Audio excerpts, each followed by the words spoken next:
Good morning, everyone. My name is Jessica Prada, and I'm the Assistant Vice President of Environmental Stewardship at Columbia University. Columbia is thrilled to be the official university partner of Climate Week, and so on behalf of my colleagues sitting on this panel and on behalf of the larger Columbia University community, we want to welcome all of you who are joining us virtually for this exciting event. Earlier this week, a few of us participated on an event focused on the role of universities in addressing climate change, and a few really great themes emerged that actually perfectly teed up today's conversation. One is that the universities have a responsibility to walk the talk and ensure that campus operations are pursuing decarbonization with a tenacity that matches the rigor of the climate studies and research underway.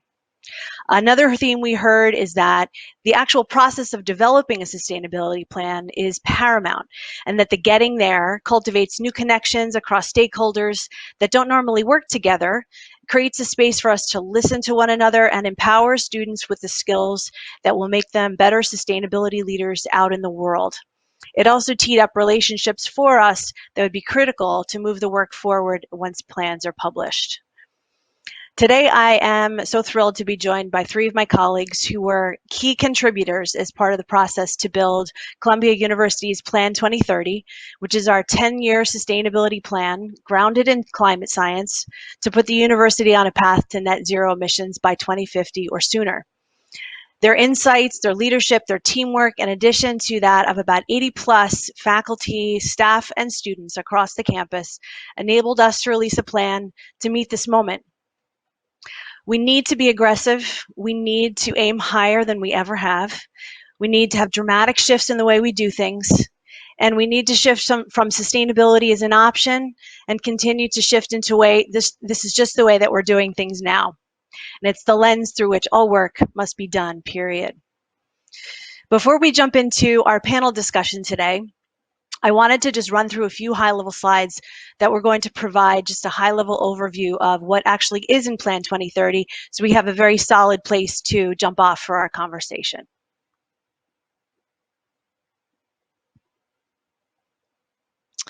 So the first thing to note is that Plan 2030 builds on a very strong foundation that was built carefully over the past number of years. In Plan 20, the first sustainability plan, which was released in 2017, was the first formalized place to bring together a lot of that action. The plan also triggered a lot of campus action that put into motion the revamping of our greenhouse gas accounting system, establishing a green revolving fund to support energy conservation, electrifying fleets for the inter-campus shuttle, building out an organics program, and baselining data points that we would need in order to be aggressive and bold in our next target setting, which is Plan 2030. At an organizational level, what I did want to call out, which is what you see on this slide, is that within the past 2 years, Columbia at a very high level has doubled down with its significant commitments to address climate over the past 2 years. So establishing a climate school, which just welcomed its first class this fall, establishing a non-investment policy, and with Plan 2030, of course, committing to net zero emissions by 2050 or sooner. Most recently this month, it's worth noting that Columbia kicked off Climate Week with an announcement pledging that all future campus construction will be fossil fuel free. So with that as a backdrop, let's just take a bit of a closer look at Plan 2030, which you can find online. The link is at the bottom of the screen here, sustainablecolumbia.edu. The plan is in great detail, published there. But the plan focuses on getting us to net zero or sooner by 2050. It seeks to engage every part of the Columbia culture, really, from the education side of the house to the operations, design and construction, management of resources. And it is grounded in climate science. We'll talk a lot about this. And the question may be asked, well, how so? So working in conjunction with Columbia's climate scientists and our consultant partners at Energy Strategies, we took a lot of time to adapt the projected mitigation pathways that were developed by the UNEP and also an organization called ScienceBased Target Initiative, to create a Columbia-specific trajectory that maps out a course from where our emissions are today and where they need to be by 2050. And this then allowed us to hone in on more specific targets that were set at 5-year increments. So if we take a look at that a little bit more closely, as we sought to seek the targets, we used a baseline year of 2019, and from there we calculated the following targets, which you see on the screen, which are represented in absolute emissions and also as a percentage of the baseline year 2019. And what's important to note is that these science-based targets at the top apply to all of our campuses. This effort was an incredibly collaborative effort to develop Plan 2030. We engaged colleagues from all campuses, the Morningside campus, Manhattanville, our medical center colleagues, and also the Lamont Doherty Earth Institute. And we all work together, and these goals actually are the first time that across all campuses we were able to commit to the same measurable goal. That being said, as each campus operates as its own individual unit with different leadership and different management teams, over the years we have been tracking our emissions starting from different baseline years. So out of respect for that, we also wanted to represent these goals in terms, speaking the same language as we have been to date and measuring from our different baseline years for each campus. And so you'll see that represented here. So overall, by 2030, going back up to the top, all campuses are committed to a 42% reduction in our emissions on our way to net zero, and each of our campuses continue to track this in terms of our own campus reduction goals set from our individual baseline years. So what is actually in the plan? All right, let's take a look at that. There are 6 main sections, which you see represented on this screen. I'll walk through at a high level some key points for each of these, which will give you a flavor for some of the strategies more detailed laid out in the plan. So starting with campus energy, you'll see here electrifying the campus and pursuing 100% zero emission electricity. So key in this section is really looking to aggressively identify and implement opportunities for energy efficiency measures, including building and retrocommissioning standards, space use optimization, and electricity and fuel-related improvements in efficiency. It also includes our commitment to continue to pursue zero emission electricity opportunities. The goal is to transition as rapidly as we can and as practically away from brown power and align with zero emission electricity sources on the New York grid. Local Law 97 will certainly have a role in our path there. And deep conservation. So we'll hear, a little bit more about this later. But the university is aggressively seeking the best pathway to electrify the campus, and there is a study that is underway now to fully explore that on 2 of our main campuses. Moving over to transportation at a high level, electrification of fleets is a major tenet here. Taking a look also at our drive-alone commuters and looking to grow car-free connections to campus through the creation of more sustainable commute options is a big one here. And also to continue expanding through a number of initiatives, the reduction of business travel. These are all related to Scope 3. Moving on to our design and construction section. So Columbia commits in this section to adopt a comprehensive policy that sets clear requirements on how the elements of our design and construction can make sure to push Columbia beyond code and to align with our university greenhouse gas emission reduction goals. The recent release I talked about earlier that commits the university to fossil fuel free in all of its future construction is directly related to this goal in this section. So culture change is another big one. through our discussions with the working groups that created this plan, what became very apparent is the need to continue empowering students and also to seek new ways for them to be involved to drive change and shape the culture at the university to one that fosters sustainability. This aligns with our sustainability principles. It's very important, and through meaningful conversation, both through theses or capstone work, other activities like that, that continues to be paramount in this section.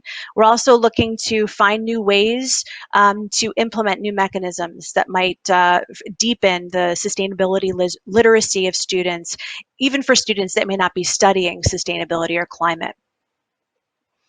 The fifth section focuses on responsible materials and materials management. So here we seek to expand current waste diversion programs, namely organics.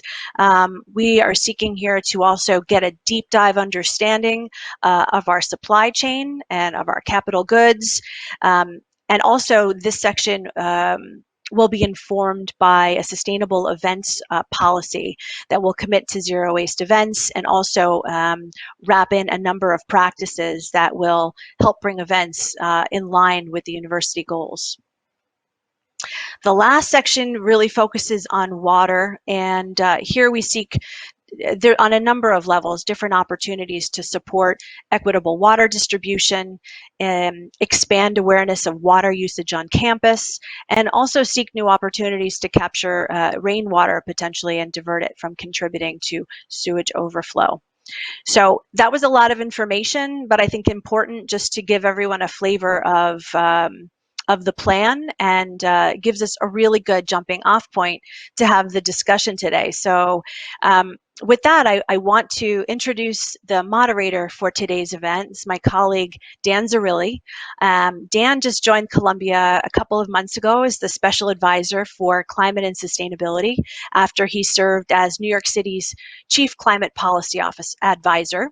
And we are so thrilled to have him join our team at Columbia.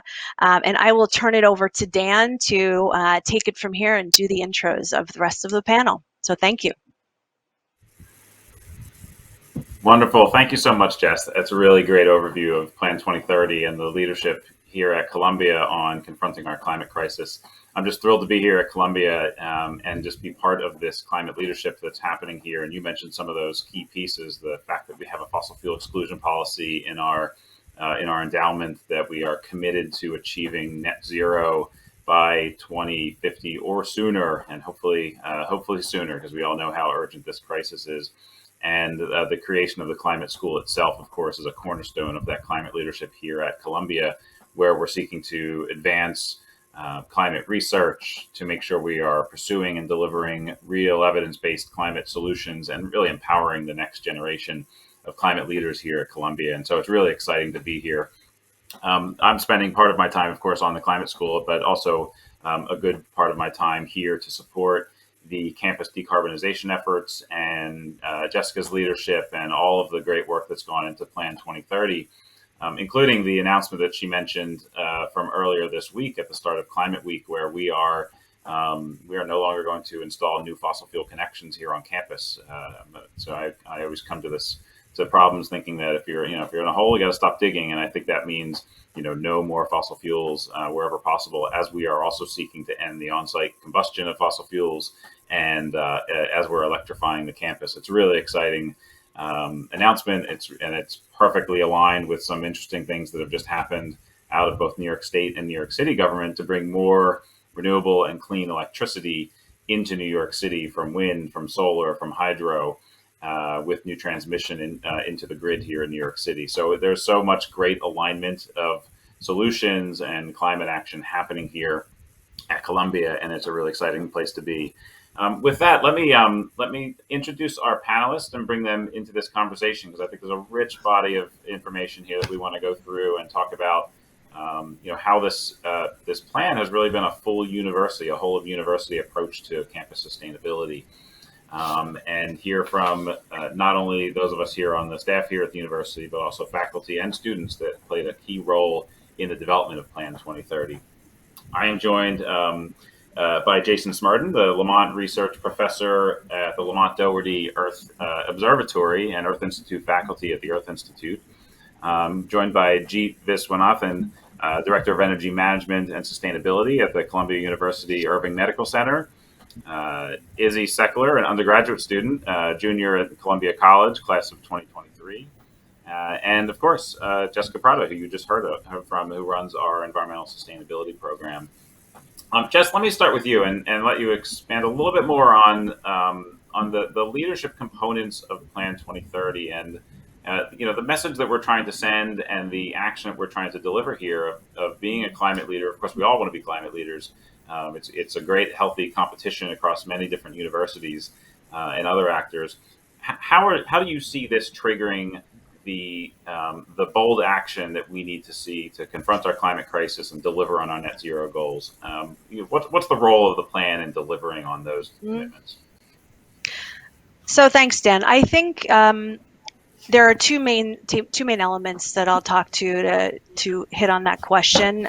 We talked about the science-based targets. Let me just expand a little bit more on why they are so important. This really puts into relief in black and white how key decisions need to be made. So every section in the plan is somehow linked to a reduction in scope 1 or 2 or 3 emissions and can be directly related to the science-based target. So I think having that information in there makes it very clear what sort of action needs to happen and amplifies the importance of each of the strategies and goals outlined in the plan. I think related to that, but separate, is that Columbia in the plan committed to maximum cumulative emissions. So basically, I mean, what this is saying is that we are going to take responsibility each year to put a cap on the amount of greenhouse gases that we emit.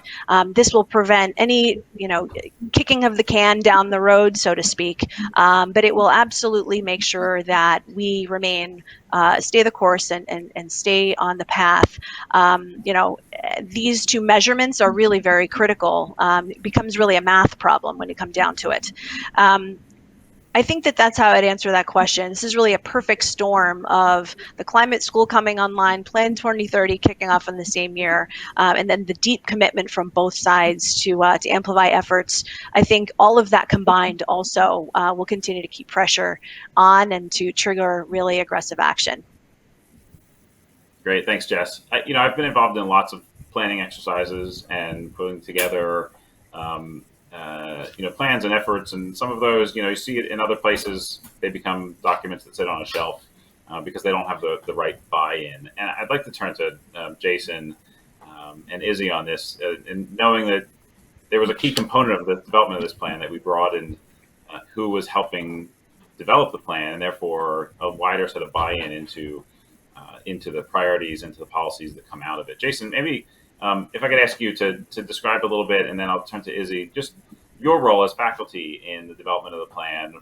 How did you play a role in this, and what has that meant for both your work as well as the work of Plan 2030? Thanks, Dan. Well, first of all, I started with the first plan, and so interacted with Jess on the first sustainability plan and have been involved since I think about 2015. And one of the things that we saw initially with this was there was a relatively limited amount of faculty involvement on the first plan. We reached out to a lot of faculty, but in terms of the overall contributions to the plan, I think it was more limited the first time around. This Plan 2030 involved multiple different committees, and on each committee, there were different faculty sitting on those committees, as well as staff members and students participating in the planning process. And I think that involvement created a better and more significant plan. And one of the ways in which I think that's really represented is what Jess was talking about with regard to science-based targets. So these are critical. The analogy I keep in my mind is if I want to go on a diet, I could just say, I'm going to eat less donuts.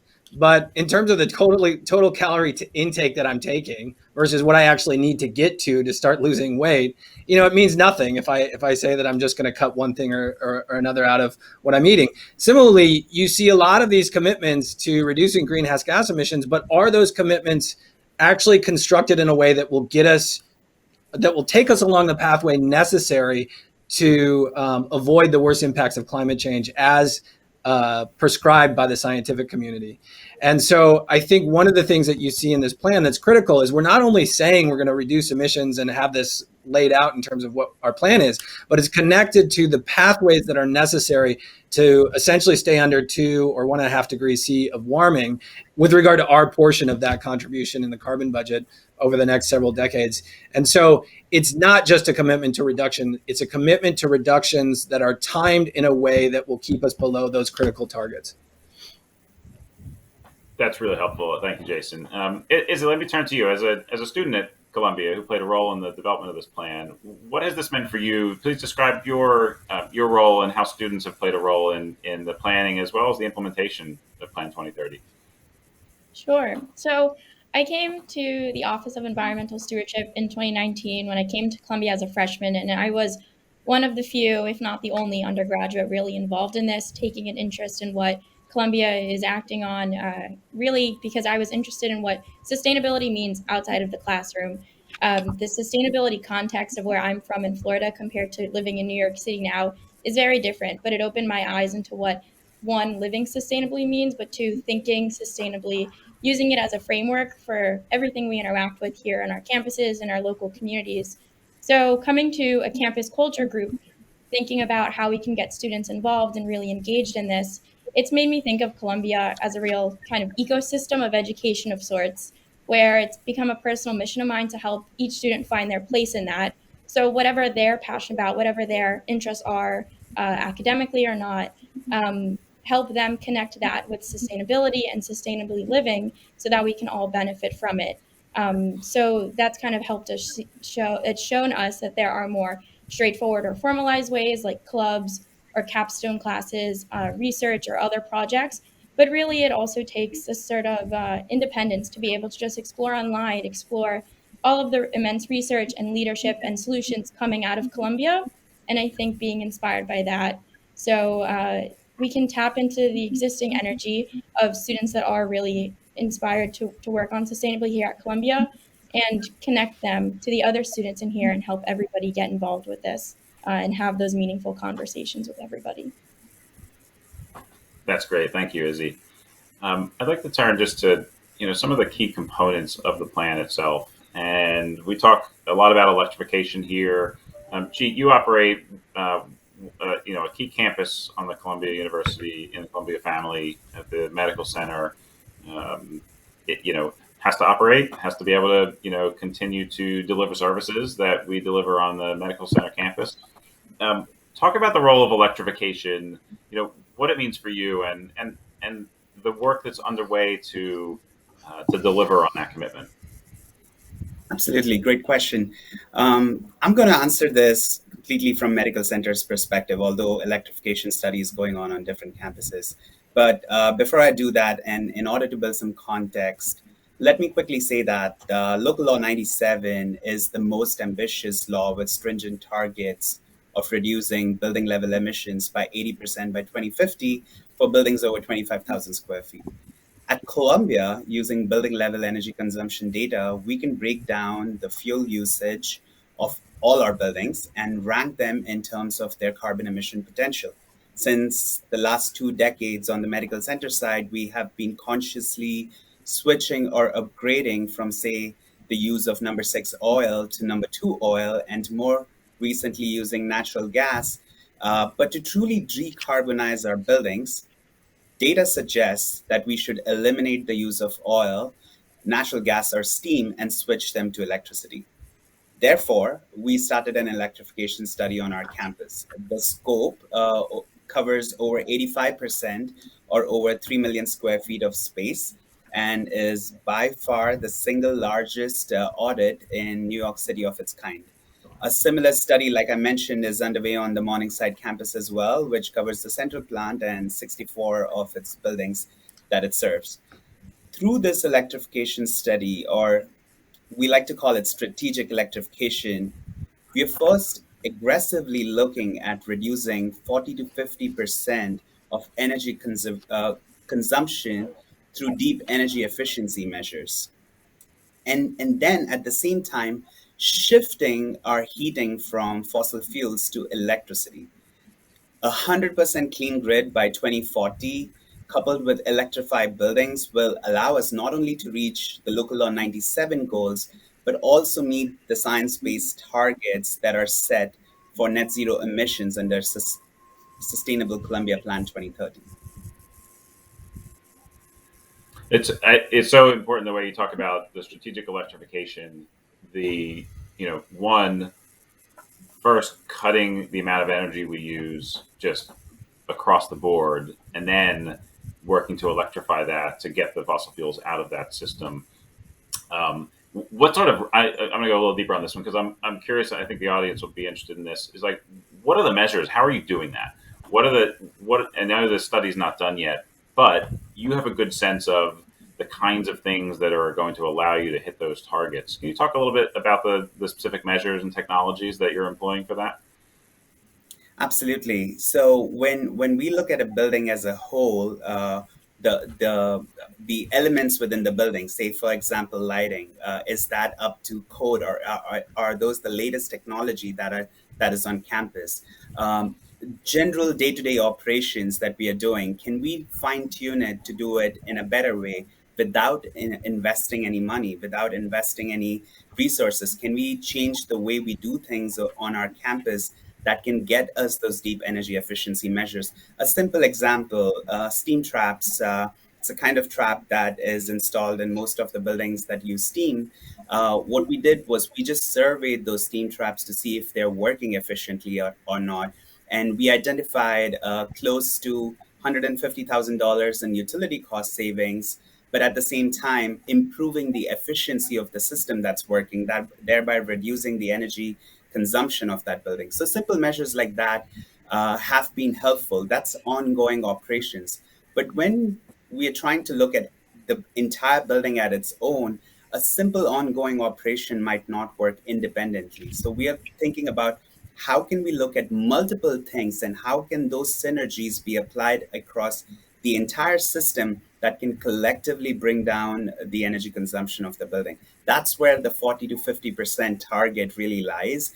And of the study that we started, we have finished up to 50% of the study as of now. And by April of 2022, we're expecting to have 100% of the study done.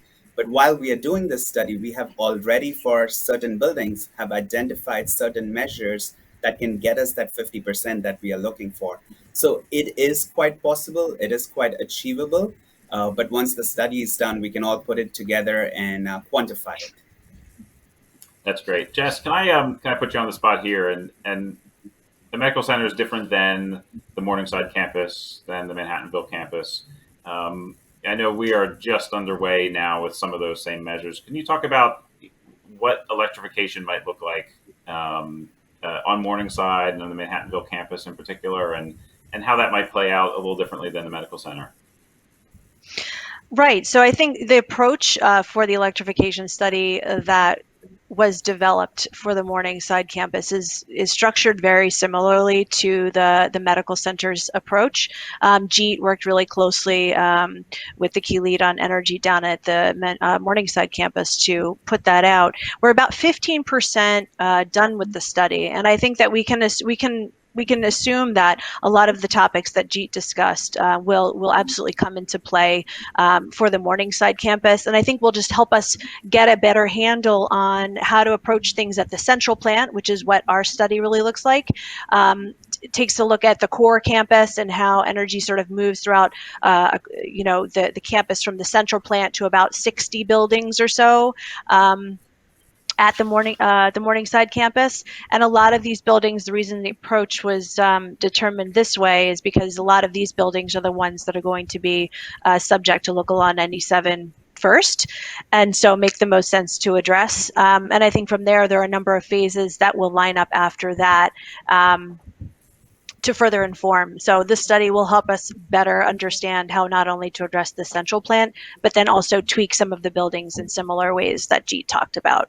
Jeet, I don't know if you have anything to add onto that as well. Absolutely. Our operations across different campuses are so unique that each campus requires its own kind of strategy. Just like Jess mentioned, starting with the central plant made the most sense for us because of local law 97 exposure, but also the emissions from those central plant, if that is electrified first, will eliminate a bulk of emissions that Morningside campus is emitting. So focusing on a smaller footprint with a larger impact was our strategy over there. And similar to us at Medical Center, Morningside does ongoing operational changes that improves the efficiency. They have done that for multiple years or decades. Some of the projects that I'm aware of that they're working on is similar lighting upgrades, installation upgrades and changes, and steam trap replacements. So most of our campuses are thinking from let's do the thing that we need to do today to make it efficient, but also let's think about long-term things that we need to do together so that it creates a bigger impact. That's great. And I have to say, I love the focus on Local Law 97. I didn't plant this. If anyone knows my background with the city, you know that Local Law 97 was a key legacy of our work. And if you had told me that we'd be having this kind of conversation, a couple of years ago, and how Local Law 97 would be the focus of driving a lot of this action, I would have been giddy. And so let me just thank you for that. Of course, knowing it on the other side now is, it's really stringent and bold targets that need to be met. And it's great to be at a university that's taking that seriously and working to exceed those at the same time through our net zero targets. Which gets me to a question around accountability. We all have, in the climate world, there is no shortage of pledges, of targets, of goals. And hitting those goals, of course, is the real hard thing to do. And, with science-based targets and the reality of, what's happening in our atmosphere that comes from putting more greenhouse gases into it, it's incredibly important that we actually hit those targets. Jess, can you talk a little bit about accountability measures and what we're doing to both measure our progress and deliver on these targets? Sure. Yeah, this is a really important one to make sure you get right. And we knew that from early on. And in fact, when we released our first plan in 2017, it really crystallized the need to sort of revamp the way that we were managing our emissions in an inventory. So the approach that we took was, let's take a deep dive and sort of rebuild from the ground up. We wanted to make sure that we aligned whatever we were doing with the international standards on greenhouse gas accounting, which we did. So we actually decided to report in alignment with the climate registry. And we, as a part of that reporting through the climate registry, need to do a couple of things. The first is that it needs to be in alignment with the International Greenhouse Gas Protocol, but it also needs to be verified by a third party. And what that entails is, every single year, once we have completed our emissions inventory, which is heavily focused on Scope 1 and 2 emissions, but that we have begun to expand to include sources of Scope 3, and I'll get to that in a minute, a deep dive verification. Verifier, we need to engage to go through, absolutely look down into the building level data, and they do a check and make sure that we are within a certain percent margin of error. And every single year that we have done that, we have passed the verification. Another piece of that is the data is public. So we have committed to publicly state on the Climate Registry website and also ours what our emissions are, how we measure them, the fact that they're third-party verified, et cetera, et cetera. So that's really important. If you can't have data that you understand and that you can actually have confidence in, there's no way that you could engage the community on campus and off and know that you are absolutely going to do everything you can as an organization to reach net zero. So that was really important to us. And I would note, and Jeet may want to jump in here, that these efforts have absolutely been echoed and at the medical center and Lamont starting this year. Absolutely. I'll add some points to what Jess said. As an institution, let me say this, we are very serious of tracking our data and reporting it accurately. We cannot, as an institution, put out bad information outside for the general audience. So reporting on data, we take it seriously. We can literally break down each of our buildings on either their consumption, the cost, the emissions by seconds. Like utility cost, I can say by seconds per square foot of how much would this building cost. We have all kinds of data that are actually useful. When we started working on the climate registry and submitting information, we looked at international standards. In addition, we also looked at regional emission factors that New York City gives out. So if we are consuming in New York City, what does the regional emission factors looks like? Let's apply those as well on our climate registry data. We did that. In addition, we also look at the US EPA, the Environmental Protection Agency's emission standards as well. So we really compiled a good amount of data that, like Jess mentioned, we submitted it to a completely third-party independent company who has successfully verified our data for multiple years. It's viewable for the general audience. Thanks, Jeet. This is all incredibly helpful, and of course, part of delivering on targets is making sure that we're holding ourselves accountable and doing the math. And but a big chunk of it is also about changing the culture on campus. And I'd like to, Izzy, I'd like to turn to you to talk through a little bit about the ways in which students can get involved, maybe using even some of your own experience on this, and what it means to know that your university is taking these kinds of actions. Sure, that's a really great question. I think coming in from my own experience, I didn't really find that community for sustainability outside of the classroom that wasn't just focused on the environment or wasn't just on an environmental justice lens or a social lens. It's really something that meant more and more of a combination of approaches to this to help us work through what's happening around us in the world. And so I started that community here at Columbia. It's an offshoot of the Sustainable Development Solutions Network youth program.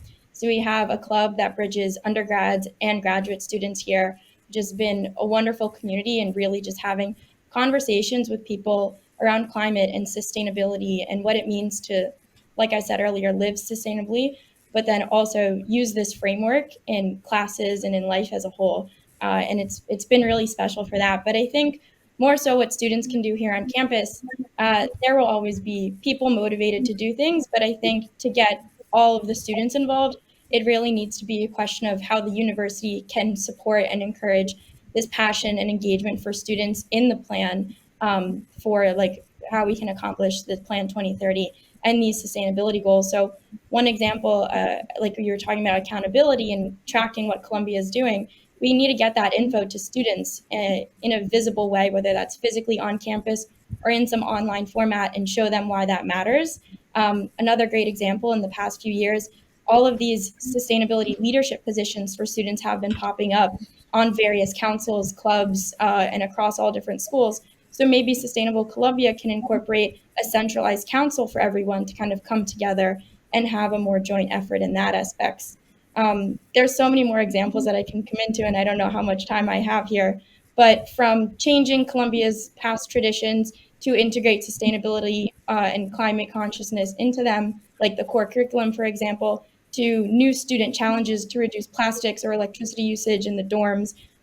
There's a lot of different ways that we can turn a growing sense of sustainability literacy into action here. And I think that's what our focus will be moving forward. That's really helpful. And I guess I'm partly curious, to follow up on that of, how many or like how well aware is the student body of this kind of work, and maybe even how they like interact with it. Does it come about through waste measures, because recycling and organics and those things? What's the primary way that you think students come into this work and see it live on campus? Yeah, I think visibly what you can see in the physical spaces of campus is a huge part of that. So now we're back on campus, for example, dining halls are all to go. So there's, even though some of the bins and takeaway containers are compostable, and we do have recycling and composting bins around campus, you see huge stacks of waste. And so even from a standpoint of looking at how much waste is generated by the student body, that's a really great way for students to maybe pause and think about what's going on here.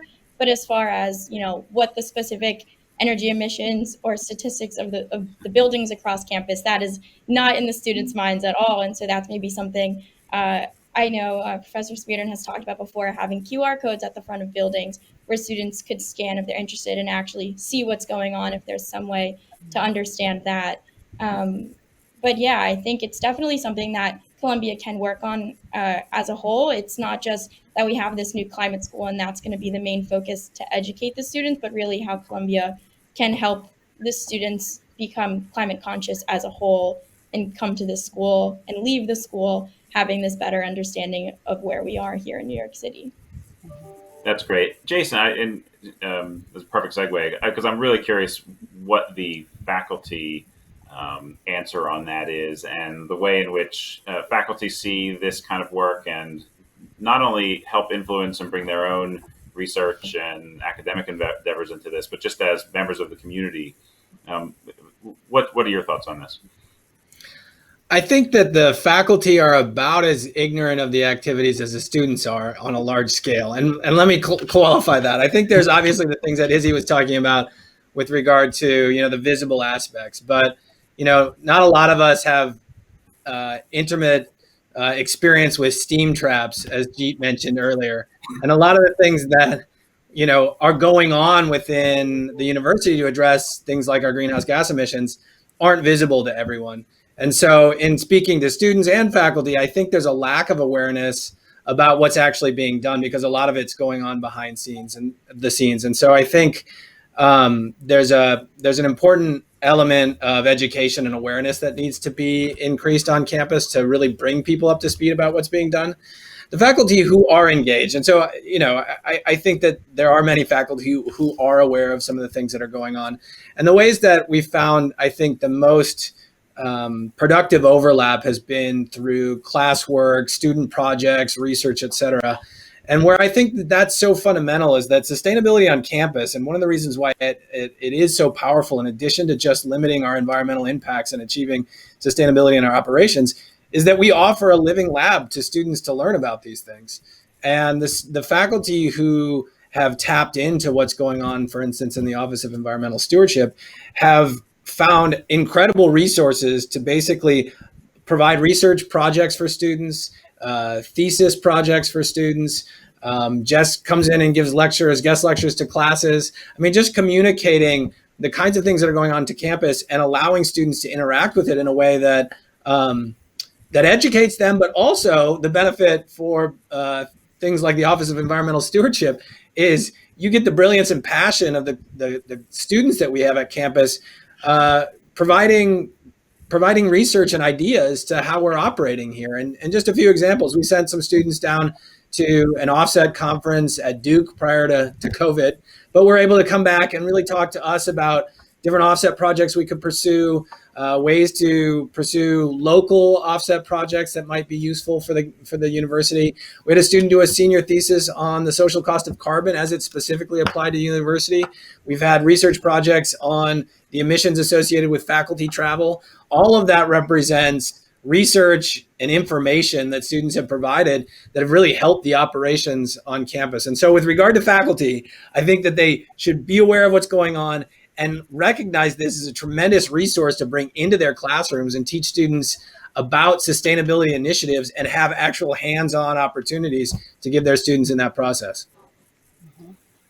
So Jess, this is sort of a natural next question on this is, anyone who's listening to this or that bumps into those sort of endeavors, how can they get involved? What are the right ways in which people should think about being part of this larger Plan 2030 effort?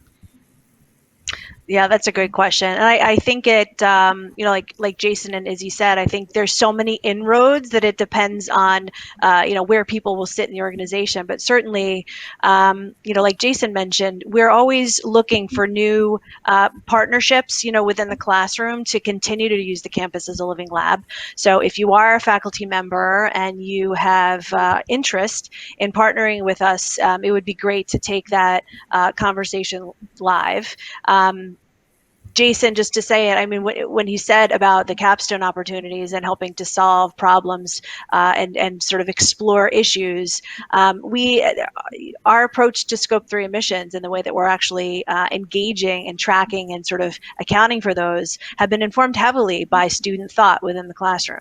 If you're a student, I think that, one of the value, and I'm listening to what Izzy's saying, and this is why it's so important to have students who know the network of students at Columbia intimately in a way that we never could. It is very important to continue to listen and to continue to really focus on ways that we can broaden the way to engage the students in a way that they need to hear it and in a way that's valuable to them. And we have more work to do there for sure, and the conversation continues on that front. In addition to partnering with the clubs and having discussions that we do with the pre-existing groups, how do we build out a thicker network? As a faculty member, or I'm sorry, as a staff member, we and this relates actually to faculty, staff, and students, but it's really a heavily administrative program, is a Sustainable Leaders Network. So that's something that folks should take a look at. It's a peer-to-peer engagement program that we developed out of our office. Every school should have at least one representative, sometimes up to 3. It's either a faculty member or a staff member or a student, and it enables team creation in order to drive culture change from within the office. So we provide a guideline that is the form of a workspace certification program that provides different ways that teams can actually green up their office in ways that are very visible to us sitting here. How do we procure things? How do we manage waste in our office? Is there awareness around it? What sort of electricity usage do we have in our local space here? So that's a really important thing for folks to take a look at if you're not already aware of it, is the Sustainable Leaders Network. That's great. And I see some questions are starting to come in on the chat. I think they're being moderated but I want to make sure that the audience knows to get those into the chat. We'll turn to those in just a second. I wanted to talk about one last technical thing, and we've mentioned something called Scope 3 emissions a lot, which of course those in the business refer to the types of emissions, but this is really about consumption-based emissions, things like the air travel of those of us from the campus, commuting, the purchases that we make as a university.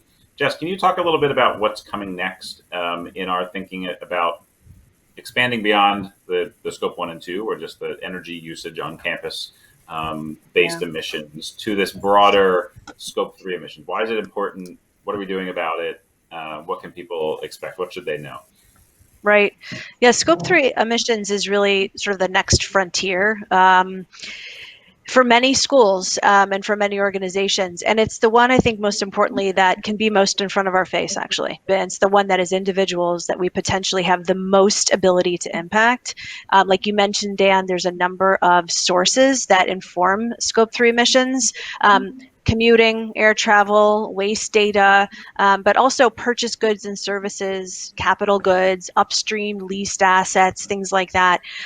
For Columbia, we, over the past couple of years, with our transportation demand management program, have been working to obtain data and actually drive programming to help to reduce emissions associated with commuting, air travel, and waste. So I think our next push is really getting a better understanding of how we purchase things, what emissions are associated with those things, and then developing targeted programs in partnership with our colleagues across the campus to really see how we can tamp down on that. So that's really the next push, and we're at the very beginning of that, but it's going to be very exciting and informing.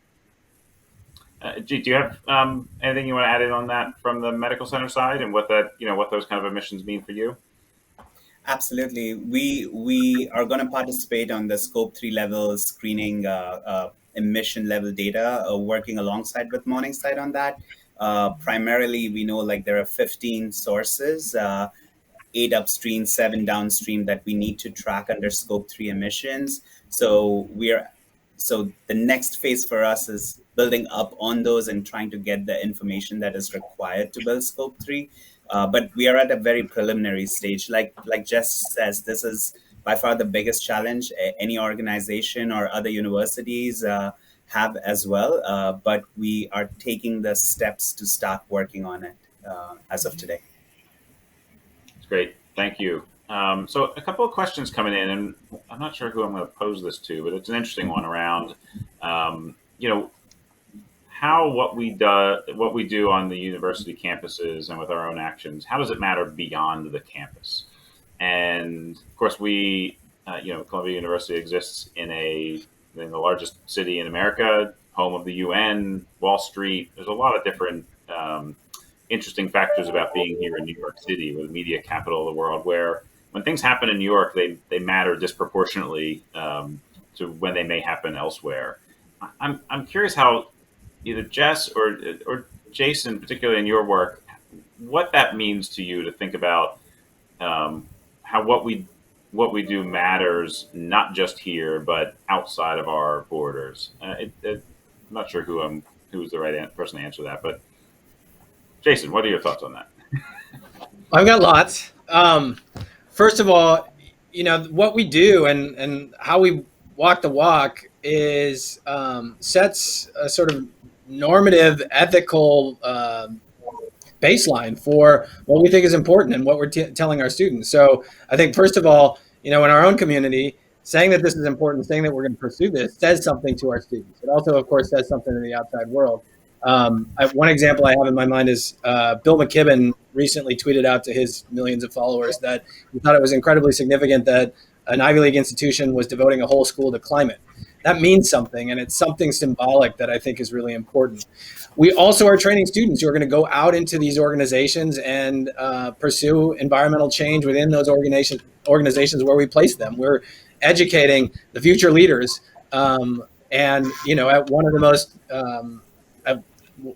one of the premier colleges in the world, and those people are going to go have leadership positions that are important. And then, you know, where I can speak to this most specifically in terms of organizational influence and competition, I think across universities, it matters who's leading on these issues. It's something that students and faculty are seeing more and more as fundamental to what they want to see on campus. And there is a lot of jockeying, certainly in the United States, across who is really committing to these emissions reductions, et cetera, in the most sincere and effective ways. And so, you know, I think there's very much a churn out there in terms of who's doing what. We look to peer institutions in terms of what they're doing. I know that's been a big influence. A lot of it's collaborative in the sense that, oh, they're doing this, maybe we can achieve that. But there's also this competitive spirit out there that I think is important. And the more that we can lead on this issue and really, you know, move the needle in terms of what can be done, the more I think we'll influence other universities and colleges across the United States to follow suit and really achieve some of the things that we're pursuing here. Mm-hmm.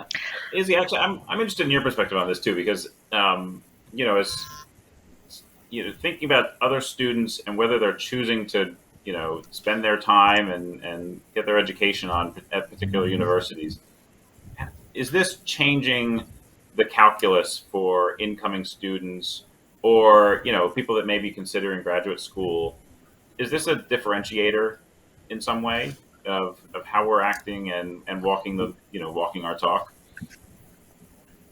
Oh, absolutely. The fact that Columbia now has a climate school, if I knew that before I had applied here, I think it would have made me even more excited than I was just from their simple idea. Like, I wrote my college essay about the thought about making a plan to get rid of plastic straws on campus and how much that small action meant in the broader scheme of things. So absolutely, that will mean a lot to a lot of students, future students, hopefully, who will go out and, like Professor Skirden said, lead all of these different aspects of sustainability.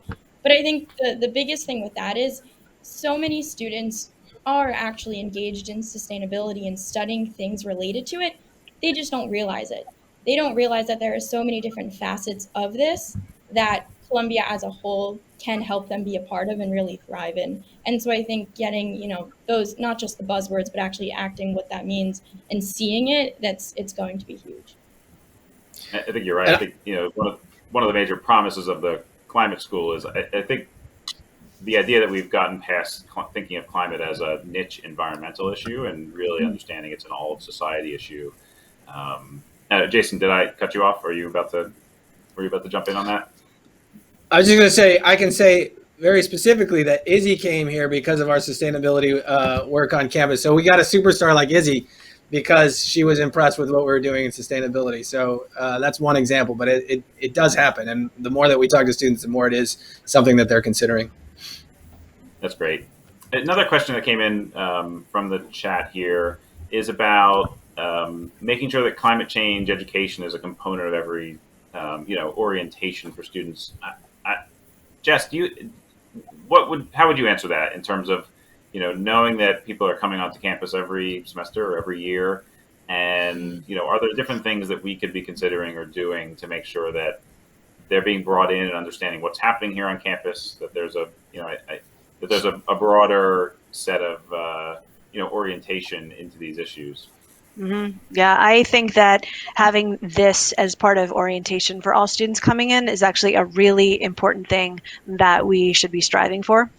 There's a number of schools at Columbia, and some have actually approached us over the past couple of years, especially with the onset of the Sustainable Columbia Leaders Network that Allie and my office runs, have approached us and said, would you please do this? And so we've been gradually doing it, but more of in a grassroots sort of a way. And I think that I think it matters what students hear from the university when they enter the campus for the first time. I think it really helps set the tone. It's something that also we've heard from students that they think would be something important to have in there. I know that there's a number of topics that need to be covered. So it's something to strive for sure, so that in any way possible, we can set the tone that this is a priority at the university, and here's what's going on. And also, here is how you can get involved. Not only if you're a student that's studying climate, but if you're a student studying anything, this is something that you need to do, is you join this community. Thank you. So again, a reminder for the audience out there, if there are any other questions that people want to get in, now would be a great time to get them in before we head to our close here. But maybe a sort of on the going forward lens here, there's a natural tendency in the climate world to use what are these thought of as almost arbitrary deadlines, but the dates we put on the calendar, Climate Week, Earth Day, to really drive action and help focus our attention on the next things that are coming. Jess or G, what do you think of the next things that are coming for Earth Day as we're heading towards next April? And G, you already mentioned that the electrification study is something that's going to be finished. What else can the audience be expecting over the next couple months? On the medical center side, I believe Morningside is a few steps ahead of us in this process, but we are working to revamp our trash and recycling program. And that's an exciting thing that we are currently working on. It will give us an opportunity to streamline some of the processes that we have in our place so that the recycling rate goes up and the trash rate goes down.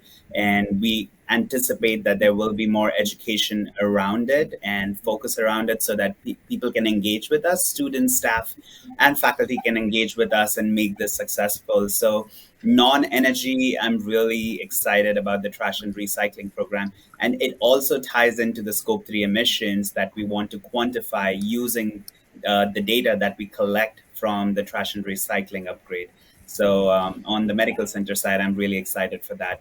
And I'll say and on the other side, the transportation office has really helped us communicate along with our government affairs office, speaking with multiple stakeholders to have city bike on the Washington Heights side. We never had city bikes a year ago, but today, if you walk around Washington Heights, every 5-10 minutes or few blocks, you will run into a city bike station. So it's not just helping the medical center or our students and staff and faculty, but entire neighborhood is being rejuvenated with the access to city bikes so that it's a continuous stretch. Entire Manhattan is now connected with city bikes. So I'm really happy that happened, and it's helping a lot of folks.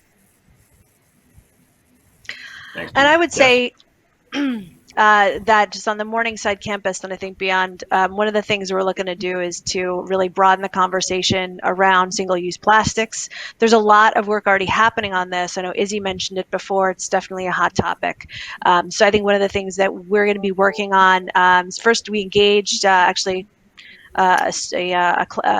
capstone class to do deep dive research into this, focused on one operational area of the university, and sort of translate into a mission some of the positive change that they have made on this topic. And I think we want to also engage with some of our vendors and other stakeholders to really begin constructive conversations around this topic. I think the other thing too is, we talked earlier about our trajectory and our science-based targets that are high level and map out 5-year incremental goals.